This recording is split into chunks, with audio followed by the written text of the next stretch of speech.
नमस्कार बच्चों। आज हम पढ़ने जा रहे हैं सर्वनाम। शुरुआत करते हैं एक गद्यांश से। कुछ पंक्तियां हैं जो हम पढ़ेंगे, उसके बाद हम सर्वनाम पर चर्चा करेंगे। कबूतरों का एक झुंड आकाश में उड़ रहा था। कबूतरों को भूख लगी थी। कबूतरों में से एक की नज़र जंगल में बिखरे अनाज के दानों पर पड़ी। कबूतर बहुत प्रसन्न हुआ। कबूतर ने कबूतर के साथियों को अनाज के दानों के बारे में बताया। कबूतर नीचे उतरकर दाने चुगने ही वाले थे कि कबूतरों के सरदार ने कबूतरों को टोका और कहा, अवश्य दाल में कुछ काला है। पर कबूतरों ने कबूतरों के सरदार की बात नहीं मानी। सब कबूतर शिकारी के जाल में फंस गए। सरदार बोला, यदि कबूतर कबूतरों के सरदार की बात मान लेते तो कबूतरों पर यह मुसीबत ना पड़ती। पर घबराओ मत, कबूतरों के सरदार की बात ध्यान से सुनो। सब एक साथ जोर लगाओ और जाल लेकर उड़ चलो। पास के जंगल में कबूतरों के सरदार का मित्र चूहा रहता है। चूहा चूहे के पैने दांतों से जाल काट देगा। कबूतरों ने एक साथ जोर लगाया और कबूतर जाल सहित उड़ने लगे। बच्चों, ये गद्यांश जो हमने पढ़ा, आपको भी लगा होगा कि बार बार कबूतरों के सरदार, कबूतरों के सरदार इस तरह से आ रहा है। बड़ा अटपटा सा लग रहा है। एक ही बात बार बार इसमें आ रही है। अब इसी बात को हम अलग तरीके से पढ़ते हैं। कबूतरों का एक झुंड आकाश में उड़ रहा था। उन्हें भूख लगी थी। अचानक उनमें से एक की नज़र जंगल में बिखरे अनाज के दानों पर पड़ी। वह बहुत प्रसन्न हुआ। उसने अपने साथियों को अनाज के दानों के बारे में बताया। वे नीचे उतरकर दाना चुगने ही वाले थे कि उनके सरदार ने उन्हें टोका और कहा, अवश्य दाल में कुछ काला है। पर उन्होंने अपने सरदार की बात नहीं मानी। वे सब शिकारी के जाल में फंस गए। सरदार बोला, यदि तुम मेरी बात मान लेते तो तुम पर यह मुसीबत ना पड़ती। पर घबराओ मत, मेरी बात ध्यान से सुनो। सब एक साथ जोर लगाओ और जाल लेकर उड़ चलो। पास के जंगल में मेरा मित्र चूहा रहता है। वह अपने पैने दांतों से जाल काट देगा। उन्होंने एक साथ जोर लगाया और वे जाल सहित उड़ने लगे। अब ये जो गद्यांश हमने पढ़ा, ये ठीक लग रहा है पढ़ने में, क्योंकि यहाँ बार बार एक ही शब्द की आवृत्ति नहीं हो रही है, बार बार वही शब्द नहीं आ रहे हैं। पहला जो हमने पढ़ा उसमें हर जगह कबूतर, कबूतरों का सरदार, ये संज्ञा शब्द हैं बच्चों, संज्ञा शब्द हैं और वो बार बार आ रहे हैं। लेकिन जो दूसरा हमने पढ़ा उसमें संज्ञा शब्दों के स्थान पर उन्हें, उनमें, वह, उसने, अपने, उनके, उन्हें इत्यादि इस तरह से शब्द आए हैं। जो शब्द संज्ञा के स्थान पर आते हैं हम उन्हें सर्वनाम कहते हैं। तो आज बच्चों हम सर्वनाम के विषय में पढ़ने जा रहे हैं। सबसे पहले तो सर्वनाम का अर्थ क्या है। सर्वनाम अर्थात सबका नाम, यानी ऐसा शब्द जो सबके नाम के बदले प्रयोग में लाया जा सके। ध्यान रखें, संज्ञा के स्थान पर प्रयुक्त होने वाले शब्दों को सर्वनाम कहा जाता है। सर्वनाम के 6 भेद हैं।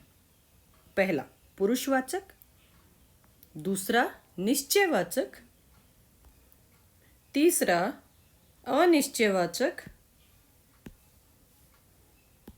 चौथा संबंधवाचक, पांचवा प्रश्नवाचक और छठा निजवाचक। शुरुआत करते हैं बच्चों हम पुरुषवाचक से। जो सर्वनाम वक्ता यानी बोलने वाला, श्रोता यानी सुनने वाला और किसी अन्य व्यक्ति यानी जो यहाँ उपस्थित नहीं है के लिए प्रयोग में लाए जाते हैं, वे पुरुषवाचक सर्वनाम कहलाते हैं। इसी के आधार पर हम पुरुषवाचक सर्वनाम को 3 भागों में बांटते हैं। उत्तम पुरुष यानी जो बोलने वाला व्यक्ति है, मैं या हम। मध्य पुरुष श्रोता जो सुन रहा है, तू, तुम, आप, ये मध्य पुरुष हुए। और अन्य पुरुष जो हमारे सामने उपस्थित नहीं है, कहीं दूर है, हम जिसकी बात कर रहे हैं, वह, वे, ये अन्य पुरुष में आता है। इसको सीधे सीधे आपको याद करने का सही तरीका यही है बच्चों कि उत्तम मैं, मध्य तुम और अन्य वह। दूसरा हमारा जो सर्वनाम है वह है निश्चयवाचक सर्वनाम। ऐसे सर्वनाम शब्द जो किसी व्यक्ति, वस्तु आदि का निश्चित बोध कराते हैं। यह निश्चय बोध पास की वस्तुओं के लिए भी हो सकता है और दूर की वस्तुओं के लिए। जैसे समीप की कोई वस्तु है तो हम यह कह के उसकी बात करते हैं कि यह यहाँ आया है, दूर वह जा रहा है। तो पास की जो वस्तुएं होती हैं उनके साथ हम यह शब्द जोड़ते हैं, और पास जो है उनके लिए और जो दूर है उनके लिए वह जोड़ते हैं। लेकिन हमें निश्चित है कि ये क्या चीज़ है, इसलिए ये निश्चयवाचक सर्वनाम है। अगला हमारा जो सर्वनाम है बच्चों वो है अनिश्चयवाचक सर्वनाम। जब किसी व्यक्ति या वस्तु के बारे में अनिश्चय की स्थिति हो तो उनके लिए जिन सर्वनाम शब्दों का प्रयोग किया जाता है उन्हें अनिश्चयवाचक सर्वनाम कहा जाता है। अनिश्चयवाचक सर्वनाम में कोई का प्रयोग किसी व्यक्ति के लिए और कुछ का प्रयोग किसी वस्तु के लिए किया जाता है। सजीव चीज़ें हैं वो कोई हैं, और जो निर्जीव चीज़ें हैं, वस्तुएं हैं, वो कुछ हैं। उदाहरण देखिए, कोई आ रहा है यानी कोई व्यक्ति है। ठीक है, दाल में कुछ काला है, यहाँ ये वस्तु है तो वस्तु के साथ कुछ का प्रयोग हुआ है। अगला हमारा सर्वनाम है बच्चों प्रश्नवाचक सर्वनाम। प्रश्नवाचक जो सर्वनाम किसी व्यक्ति, प्राणी, वस्तु या घटना आदि के बारे में प्रश्न का बोध कराते हैं, प्रश्नवाचक सर्वनाम कहे जाते हैं। कौन, क्या, कौन सा, कौन से, ये जो शब्द हैं बच्चों, ये सब प्रश्नवाचक सर्वनाम हैं। हम कुछ उदाहरण यहाँ ले लेते हैं। कौन आया है, किसी व्यक्ति के लिए कहा गया है। तुम्हें क्या चाहिए, ये वस्तु हो गई। इन पुस्तकों में से तुम्हें कौन सी चाहिए, ये फिर वस्तु के लिए आ गया। इन मकानों में तुम्हें कौन सा पसंद है, ये भी वस्तु के लिए है। तो प्रश्नवाचक में हमने क्या पढ़ा कि प्रश्नवाचक किसी व्यक्ति, प्राणी, वस्तु या घटना के बारे में प्रश्न का बोध कराते हैं। प्रश्न जिसमें पूछा जाता है वो प्रश्नवाचक सर्वनाम होता है। बच्चों, इसके बाद हमारा जो सर्वनाम है वो है संबंधवाचक सर्वनाम। ऐसे सर्वनाम शब्द जो प्रधान उपवाक्य में आए संज्ञा या सर्वनाम के साथ आश्रित उपवाक्यों को जोड़ने का काम करते हैं, वो संबंधवाचक सर्वनाम कहलाते हैं। जैसे, मेरी वह किताब खो गई जिसे मैंने कल मेले से खरीदा था। देखो बच्चों, दो वाक्य है। पहले वाक्य में जिस संज्ञा की बात की गई है उसका संबंध दूसरे वाक्य से जोड़ा गया है कि मेरी वह किताब खो गई जिसे मैंने कल मेले से खरीदा था। इसी तरह से जो हमारा दूसरा वाक्य है वो है, यह वही लड़का है जो कल दौड़ में प्रथम आया। इन वाक्यों में अगर हम देखें बच्चों तो सर्वनाम जिसे जो प्रधान उपवाक्य में आए संज्ञा शब्दों किताब, लड़का से उपवाक्य का संबंध जोड़ रहे हैं, हमने चर्चा की अभी। अतः जो जिसे संबंधवाचक सर्वनाम है, संबंधवाचक सर्वनाम का प्रयोग इस प्रकार भी होता है। ये जरूरी नहीं है बच्चों कि एक ही बार वो वाक्य में आए, कई बार दो जगह भी आता है। देखिए, जो दूसरा तरीका हमारे पास सर्वनाम संबंधवाचक सर्वनाम को प्रयोग करने का है वो क्या है, जिसने परिश्रम किया वह पास हो गया। ये भी दोनों एक दूसरे का संबंध बता रहे हैं कि जिसने परिश्रम किया था वही पास हुआ है। जो बेईमानी करेगा उसे नौकरी से निकाल दिया जाएगा। जिन्हें आपने बुलाया था वे आ गए हैं। तो ये तीनों भी बच्चों संबंध बता रहे हैं, दो वाक्यों में एक दूसरी संज्ञा का संबंध आपस में बता रहे हैं। तो इस प्रकार के जो उदाहरण हैं वो संबंधवाचक सर्वनाम के होते हैं।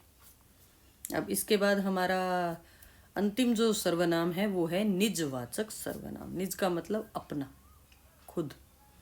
कुछ सर्वनाम शब्दों का प्रयोग स्वयं के लिए किया जाता है तथा जिनसे निजत्व या अपनेपन का बोध होता है उन्हें निजवाचक सर्वनाम कहते हैं। जैसे, मैं स्वयं चला जाऊंगा, वह आप ही चला गया, मैं अपने आप पढ़ लूँगा, वे खुद चले गए। तो बच्चों, ये स्वयं, आप ही, अपने आप, खुद, ये सारे निजवाचक सर्वनाम है क्योंकि ये खुद या अपनेपन या निजता का बोध हमें करा रहे हैं। लेकिन एक बात का ध्यान आपको रखना है यही शब्द पुरुषवाचक सर्वनाम में भी आते हैं।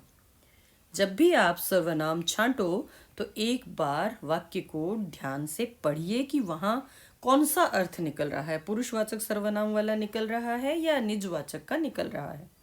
आप शब्द है, जैसे आपका इसमें प्रयोग करके बताया गया कि किस प्रकार से ये पुरुषवाचक और निजवाचक दोनों में आता है।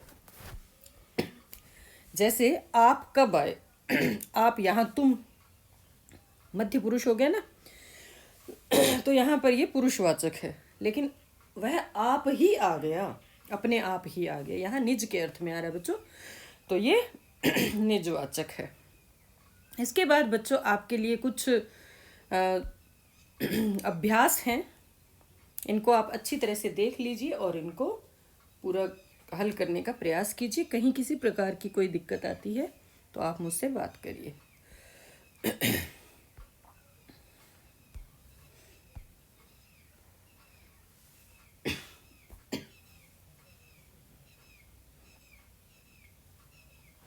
तो बच्चों ये 2 आपके अभ्यास थे, आप इन्हें पहले अच्छी तरह से 2 या 3 बार पूरी वीडियो को देखेंगे, बार बार जो भी हमने ऊपर ये सर्वनाम पढ़े हैं आप उनको अच्छे से सुनेंगे और समझने की कोशिश करेंगे, और उसके बाद आप ये दोनों जो आपको एक्सरसाइज दी गई हैं या जो अभ्यास दिए गए हैं आप उनको हल करेंगे। धन्यवाद।